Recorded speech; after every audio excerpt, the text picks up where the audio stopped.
portion of Fox 43 AM Live is sponsored by Endeavor Private Wealth.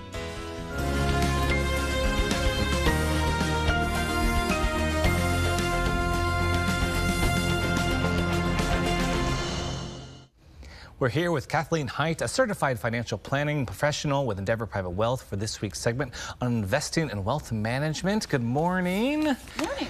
Kathleen, I was reading that at the start of this year, the Federal Deposit Insurance Corporation reported that there are 4,487 FDIC-insured banks in the United States and another 848 FDIC-supervised banks.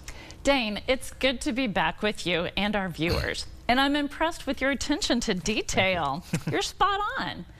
Although that number is quite a bit down from the late 1980s when there were roughly 13,000 to 14,000 banks. Are you concerned with the decrease in their numbers? Not really.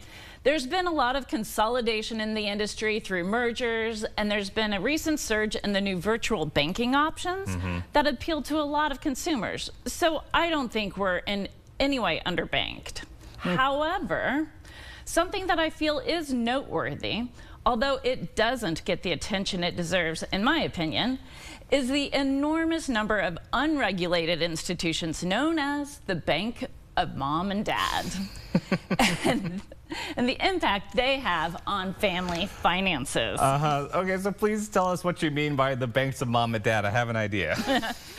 Actually, it's a misnomer because most parents or grandparents don't act like real banks, following sound, prudent practices, both from a lender's and a borrower's perspective. Yet they can have an enormous impact, both positive and negative, on the financial well-being of all members of the family unit. What parents don't want to help their kids get off to a good financial start in life?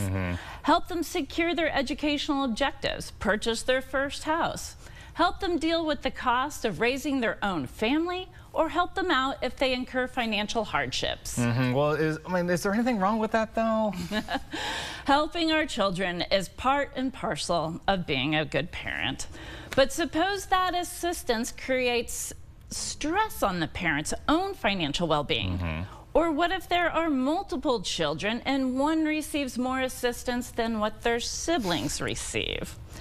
How much financial support should the banks of mom and dad provide? And what, if any, conditions or obligations should be attached to the use of those funds? What are the tax and legal issues that should be considered, or other ways to provide the required financial support? As you can see, Dane, it's a multifaceted issue. So with both sides, parents and their children, bringing a range of feelings and emotions to the table. Most definitely. For the young adults, there's the stress and uncertainty associated with the difficulty of saving enough to get married, start a family, buy a house. Burdensome student loan debt, concerns about finding meaningful employment are additional factors. Parents, on the other hand, want to see their children become self-sufficient and financially independent, and may sacrifice to give their kids a helping hand by working longer and retiring later than they planned, foregoing some of the comforts and lifestyles they had hoped to enjoy during retirement. And some parents may end up saving less for retirement, taking on debt, or withdrawing money from retirement savings. Kathleen, I know we've only scratched the surface. May we continue this discussion in our next segment and get more granular about the challenges and opportunities of the banks of mom and dad? I was hoping you'd ask. According to a recent study by the Pew Research Center, 44% of adults ages 18 to 34 who have a living parent say they have received financial help from their parents in the past 12 months.